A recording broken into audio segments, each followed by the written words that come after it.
I just pay the bills on it, but it's her race car. But it's really neat for us to be able to take the time and to celebrate what we've done for the last 24 years as we're getting ready to go into year 25, and to share this moment with you guys. Probably the winningest driver outside of Donnie here is sitting right here in front of me with Levi Jones, who's now taken the reins at Eldora Speedway for us and has been a godsend since he's been there already. So just to see how we all evolve in life.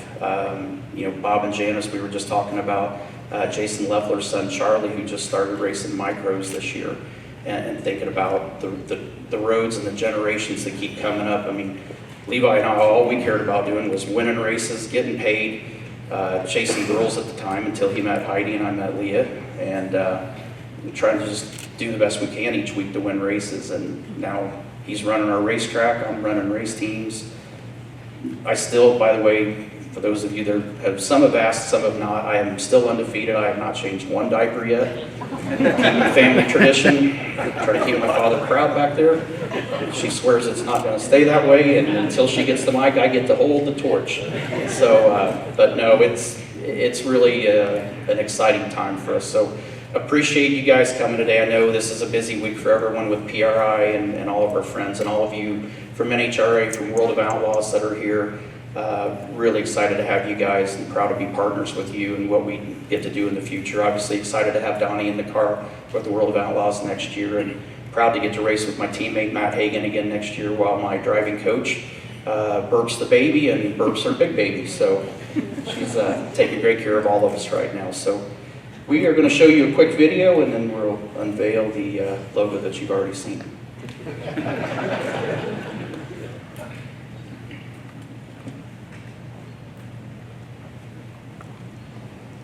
25,000 payday. The Dude has the JD Byrider colors to the wind, checkered flag, and Danny the Dude Lasowski wins his second Amoco Ultimate Knoxville Nationals. Tell you what, Tony Stewart, this one's for you for believing in us, all of us. Ever since I'm known him, he's just been about winning and playing something.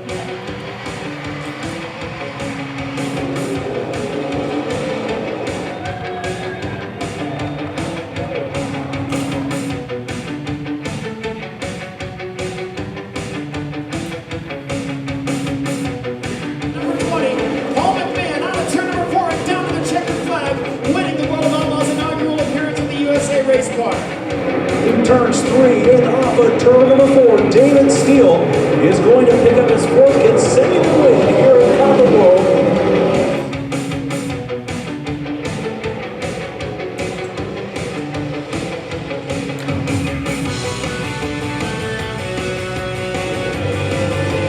He gets there and wins with his second King Boyle. Donnie shots, and it's an honor to have won this race once, but twice is even cooler.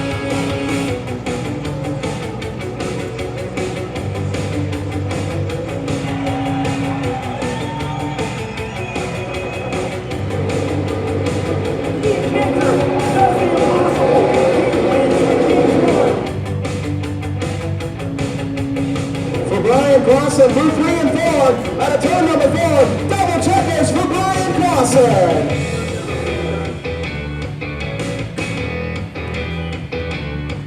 To his second, USAC, Fairgrounds, Sprint Car, Future in, checker flag for Levi Jones. Ladies and gentlemen, your 2012 USAC Traxxas Silver Crown champion, the driver of the Tony Stewart Racing, Kurt Agajanian, number 22, from Brownsburg, Indiana, Bobby East.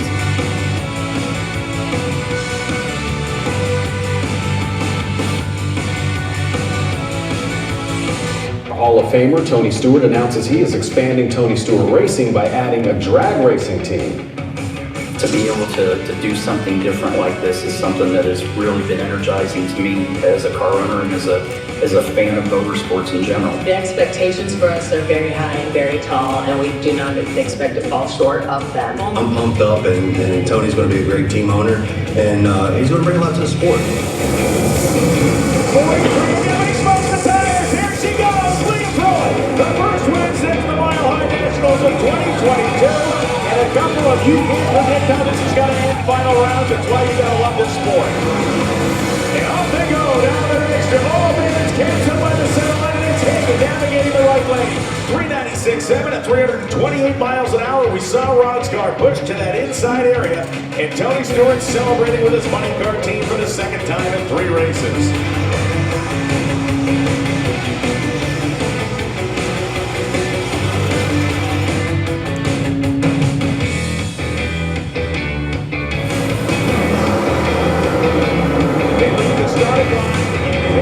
Tony Stewart. He goes 374.2 at 320 miles an hour. That is the first World Championship trophy for Tony Stewart Racing.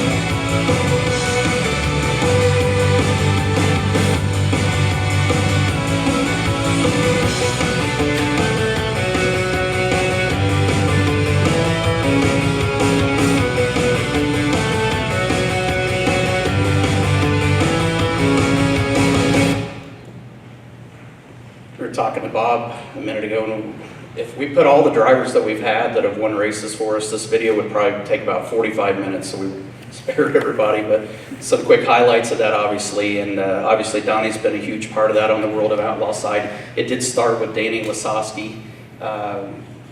It's just been one hell of a ride and something that we're all very proud of, and it's not over. This is just going into the 25th season, and who knows how long we're going to keep doing this, but we're enjoying what we're doing. We're having fun. We have fun with a group of people that work in this building that are sitting behind you guys right now. They make this fun, and as long as we're having a great time and we got great partners, we've got 2 great series that we get to race with people that we trust their vision and their direction, and appreciate the hard work and effort. So without further ado, I'll show you the logo, and we'll turn it over to Dave.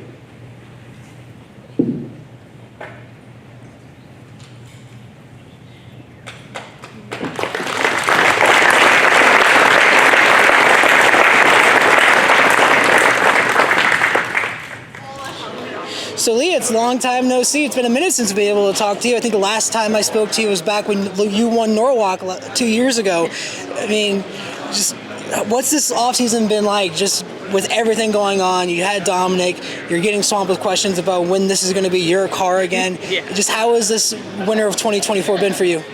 One of a kind, to say the least. I was driving here from Columbus today, so about an hour drive. And I was so excited just to come to the shop, see my guys. I hadn't seen them since Vegas, which is in November, and that's a long time. So for me, I felt like I was going to my first race of the season, and really we were just doing media and kicking off PRI. I'm trying to enjoy these moments because we're not probably going to have that perfect of a time.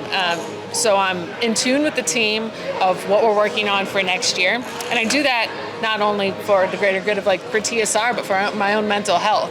I mean, I've never checked out of racing before, but when you're at the end of pregnancy and giving birth, and those first couple of weeks of a child, that's pretty much your life, and I've never been in that situation. So being here really rejuvenates me, and very true to my heart of man, I cannot wait, and I don't know when that is. But to be back in the seat and be back with my team, and just immediately still with Tony, as there's no driver coaching happening this year. That was all last year. Tony proved to be phenomenal. Maybe we'll just work on some competitive portions of it. Tony doesn't like to practice. He said apparently he didn't like to practice in any form of motorsport. He hated it. But if Tony's going to be there and give Justin Ashley and Antron Brown a run for their money on the tree, we're going to have a little bit of different tactics this offseason. You mentioned that kind of weird feeling of being out of the car. That's kind of a similar story that I hear drivers talk about when they get injured. You go to the racetrack for the first time and you see your guys in your car, but you're not the driver. Just how weird was that feeling watching this car throughout the year, knowing I'm supposed to be driving that car, but I'm not? It changed throughout the season. So notably the first race, Gainesville, Tony's in it, a ton of emotions. I mean, does he think he's ready? Are we ready? From a driving standpoint, being on the starting line, I was not pregnant at the time, and we're trying to get pregnant. So it's just oh my gosh. And what I found interesting throughout the season was I could get nervous or feel that excitement of driving that car, or I could turn it off. And I've actually used that mechanism throughout the season to practice for when I get back in the car. Do I want to feel all of the things and the rush? Absolutely. But I feel like I'm going to be a better driver when I get in because I've practiced being up there going through the motions without any emotional feeling of it. And I feel like that will make me a better race car driver. I've never been able to try that when you're inside the car. You do what you know how to do. I like to get amped up. I go through my routine. I know where I'm looking at the tree and on the light, and like I'm zoned in because I've been doing that for so long. Well, now I have a little bit different tactic that I'm really eager to try out. You know, it's the last time you did get to drive a top fuel dragster was about, I would say, 10 months ago, back at the PR shootout a year ago. Yep. Now you're in a position where you can drive the car. I know you're taking another year off to focus on being a mother, but how are you itching just to get in a car for maybe a test session just to feel that car again? I even told my crew chief, Neil, Tony's crew chief, Strasbach, that I said, hey, I might run the pro event because I want to, but from a business decision, it doesn't make sense. A lot of people don't know. Tony had a new chassis at the World Finals that they ran all year, and it did very well. It tested well in Vegas. That's what we're going to roll into the pro race with. It wouldn't make sense for me to get back in my car just for me to have giggles and fun and not let the team test what they need to test with Tony. So every decision is about the greater good of the team, and if that means me taking more months just to not be in the seat, who knows? Maybe Tony might catch a cold and I gotta run a race or something. I don't know. But yeah, I'm itching really bad, and I'll just have to itch some more. And I remember back at PRI last year when you guys made this announcement, Tony joked around about the idea that you're now the team owner, and the biggest question is you not firing him. He was very vocal about his displeasure towards the end of the season about needing a new driver in that car. Now heading into 2025, do you have any marching orders for him on what needs to happen before you maybe say, okay, we're done with this project, I'm getting out of the car? Okay, well, for one, he never did anything inside the car that would make for a driver replacement. That was him being hard on the team as itself without being negative. So he just put it on him. Yes, the team struggled more than we had struggled the year before. And that's not a Tony driver change situation. That was we had a car change. We didn't catch the momentum that we had before. And there were a couple key things that happened with the team that it took us 4 or 5 races to understand that part was really interrupting our performance, whether coatings of a certain part to porcelain pulling out, and a lot of inconsistencies that deterred our performance. Nothing to do with the driver, nothing to do with the tuning. So we're making sure we don't have any of those problems coming into next year. So for the record, there's nothing that Tony did this year that I would have fired him for. We did make some changes about 3 races in. People might notice this. Tony started off with great reaction times at the start of the season. Okay, well, Tony, qualifying is very key and pivotal here by thousandths of a second. I need you to stage shallow. We worked on staging shallow. He got very excited about when he would flicker a light, but then his reaction time would be off. And of course, that's going to happen when you're shallow. But turning his focus into your shallow stage, great, move on to the light. Don't get distracted by that. Those things he totally caught on to and was a great driver. So no, Tony's not getting fired, and he's in the car for 2025. And I'm very much looking forward to working on some other aspects of racing with him, which includes him being in a practice cockpit and practicing. And you mentioned a bit like going after the guys like Andrew Trumbound and Justin Ashley. When you left the class, it was already just an insane level of competition in terms of lethalness, of not being able to make one mistake, no more gimme rounds. Now, heading into next year, it just keeps getting better. It just keeps getting crazier. Does that make you more anxious, you left and it just keeps finding another tier to just find a new way to top last year? It does, and some might look at it of man, that's intimidating, or how I look at it is I'm not disassociated from the team. I'm there at every race. We're working on projects together.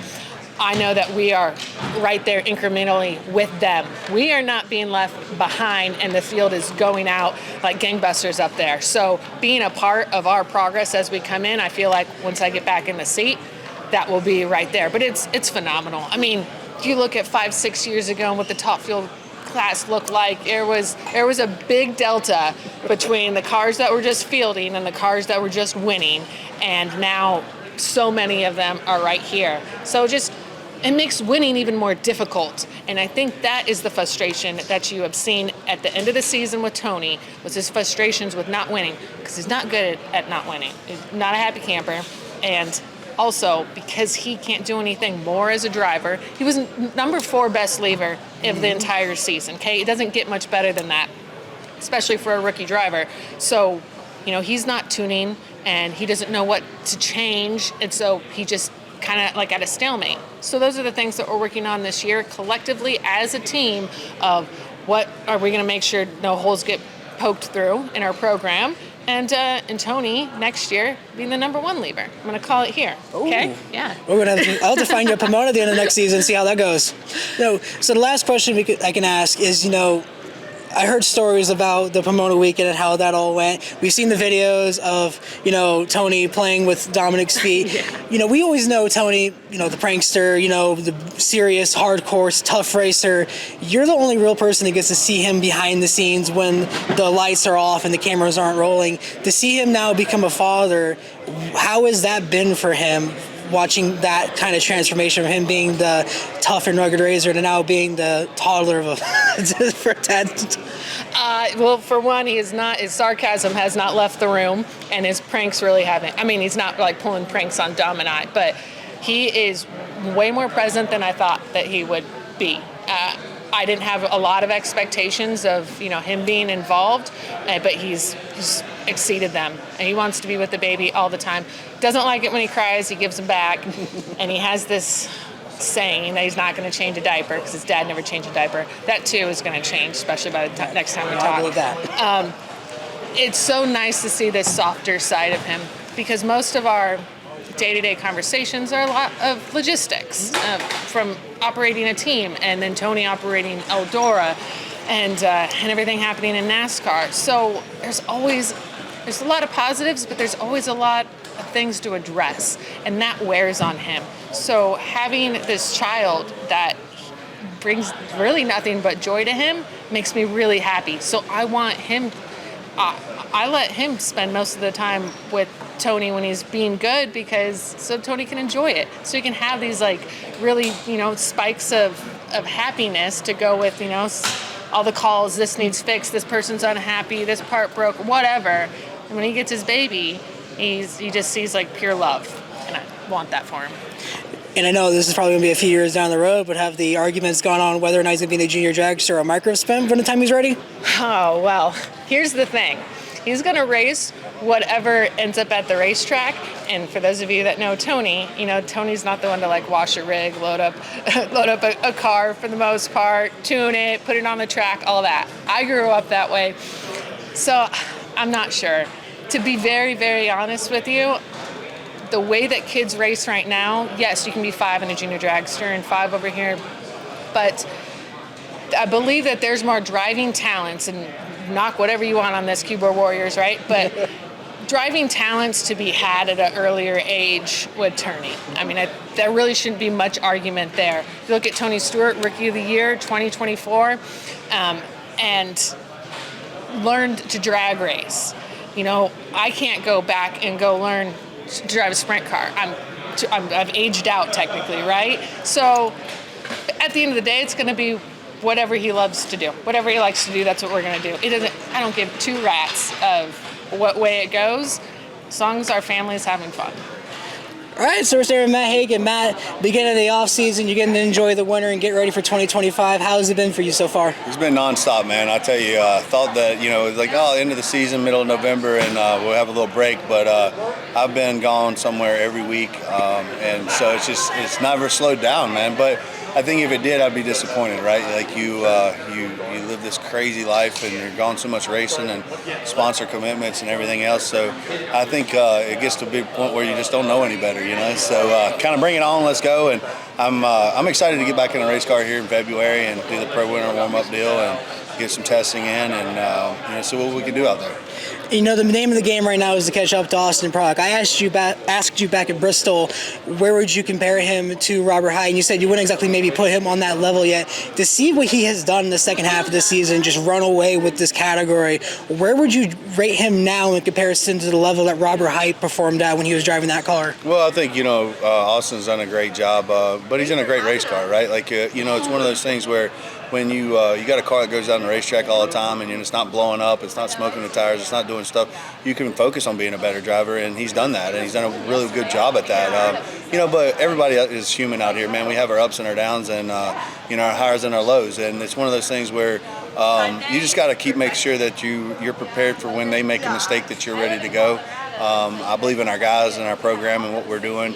But you tip your hat to those guys. They run it up twice, and with Robert, and they got it done last year with Austin. And Austin did a great job driving. He cuts a 50 light on average, and they run in the low 80s, and that's a hard combo to beat, man. Like, you got to kind of, set world records to kind of do that. So the name of the game for me is just like getting on the practice tree and making sure I can leave with him. If I can leave with him, then it's up to my guys to run with him, you know what I mean? And then you got a good shot at it. But when if you're out here cutting 80, 90 lights and he's cutting 50s and they're running that good, you don't hear the gun go off. So you have to be realistic with it, but there's a lot of work to do on my end. There's a lot of work that we need to do in the chassis shop and fab shop and R&D department. So I think the biggest thing that hurt us last year is that we rested on our laurels from winning the championship the year before. We just kind of came in here and rubbed some oil on the chassis and said, "Oh, we're champions," and I wouldn't. It's not just like that. Obviously, our guys did a lot of work behind the scenes and tried some different things in the motor department and different things like that. But we didn't do enough, obviously, and that's just the proof's in the pudding. You call it what it is. We got work to do, and I got work to do, and so we got to go back out there and take this off season and do that work, and make sure that we're ready to go racing and come out here as strong as we can. But those guys are going to be tough, but I've also seen Jimmy go out here and not win a single round in the countdown, you know what I mean? So everyone's human, everyone gets, you ride these waves of high and then you ride some waves of low, and so that's just what I've seen over the years and 20 years of being out here in a fuel funny car class, and it just, you just got to be ready when it's your turn. And everybody now is making changes to their program to try and catch up to the JFR crew. We're hearing Tasca's looking at doing new setups to try and catch up. You made personnel changes, replacing Dickie Venables with Mike Knudsen. What is that going to be like for next year? Because you ran with Dickie for so long. He's been with you, I believe, almost every year except 5 of them. Yeah. To not have him on the car next year, what's that going to be like? But also, how much are you looking forward to it, getting to restart with a new program with a group that you've been with before and already have so much experience with? Yeah, it's going to be good, man. I think obviously change is scary, right? Like you go like, oh man, why would you do that? But Newt and Alex, those guys have earned their shot, man. I've watched them come up through the last 15 years as far as working and beating and banging and sweating and just blood, sweat, and tears on the car, and they deserve that shot. You know what I'm saying? It's one of those things where you have to promote within, you have to promote through your guys and bring them up through it. And, at the end of the day, Dickie had an opportunity to stay here as a consultant and decided not to and moved in a different direction. So I'm excited for our young guys to have an opportunity to win a championship, to run for a championship, to compete out there. I wish Dickie the best. We've created a lot of things along the way, and there's no hard blood on my end. I think it's their turn to try to do what they can do, and he should be proud of that. He was their mentor, and it was one of those things where these boys are ready, and they were going to leave the organization and the team and everything and take everybody with them if they didn't, if we didn't, Tony didn't decide to make that decision. So it's kind of a tough situation. You have a whole group of guys that's saying, hey, we're going to go over here and we're going to be crew chiefs and we're going to go do something else, or you replace one guy. So that's why I'm not a team owner, I'm a driver, and I don't have to make those tough decisions. But at the end of the day, I'm proud of the decision Tony made and to give these guys a shot, and we'll go out here and see what we can do.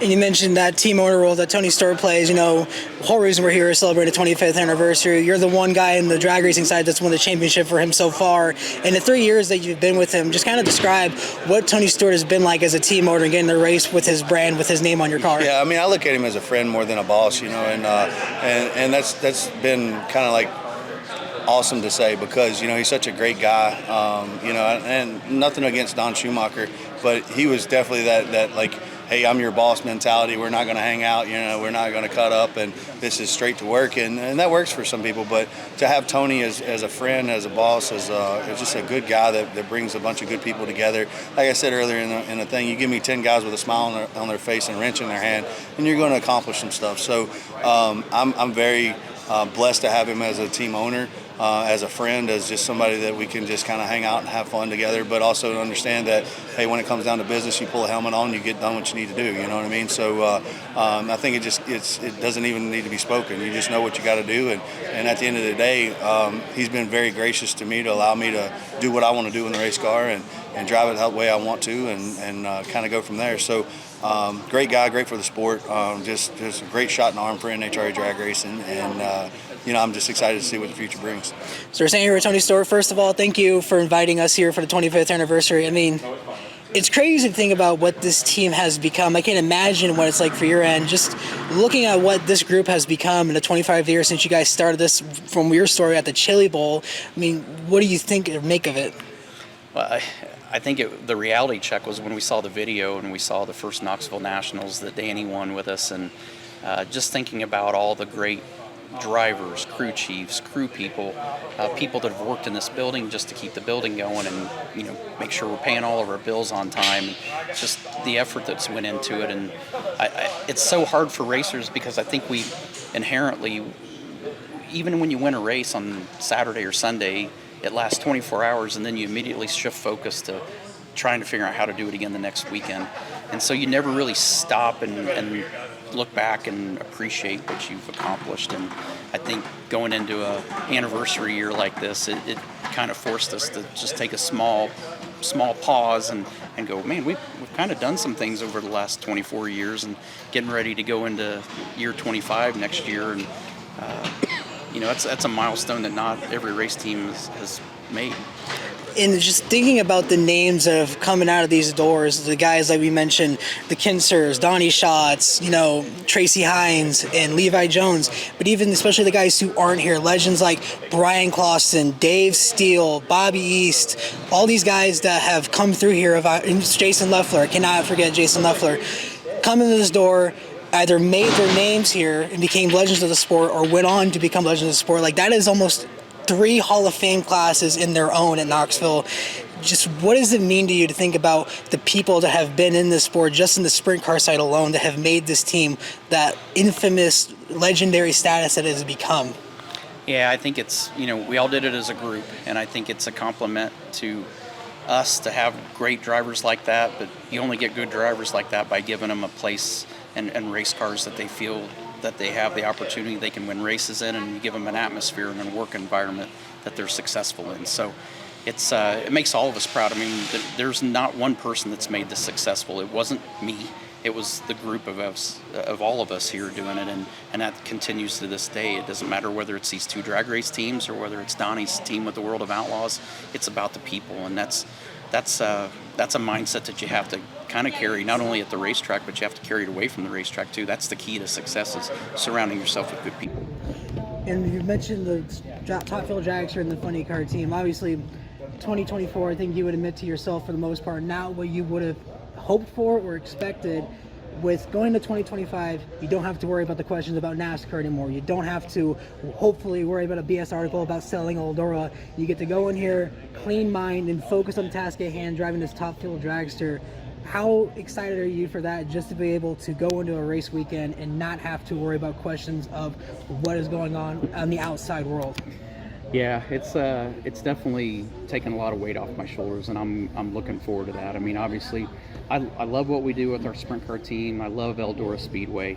I love what we do with our nitro teams. It's and I'm really loving being a new dad. That part's fun. So I've got just enough on the plate to keep me busy, but not so overloaded that it's become difficult. So I'm going to enjoy it. I'm going to get to go to more sprint car races than I've gone to in the past. Still get to race with our drag race teams, get to go into my sophomore year, which I at least feel comfortable at the end of year 1. I feel good in the race car. I have for quite a while now, actually, but it's nice to get that first season out of the way, and now we can just concentrate on making our program better and trying to be a contender. And you mentioned becoming a father. First of all, congratulations on that. One of the things that I find the most interesting when it becomes being a parent from the drivers that I hear, especially Kevin Harvick had a documentary come out recently. He talked about he stopped doing the whole happy Harvick thing, getting in the fights, all the quotes, because he was worried that Keelan would look at it 15 years on and see that's not what I want my son to see, and it releases a whole new perspective on life for them. In the short time that you had Dominic, have you experienced that and felt that need to maybe change kind of the way you go about things to try and set a maybe better example down the road?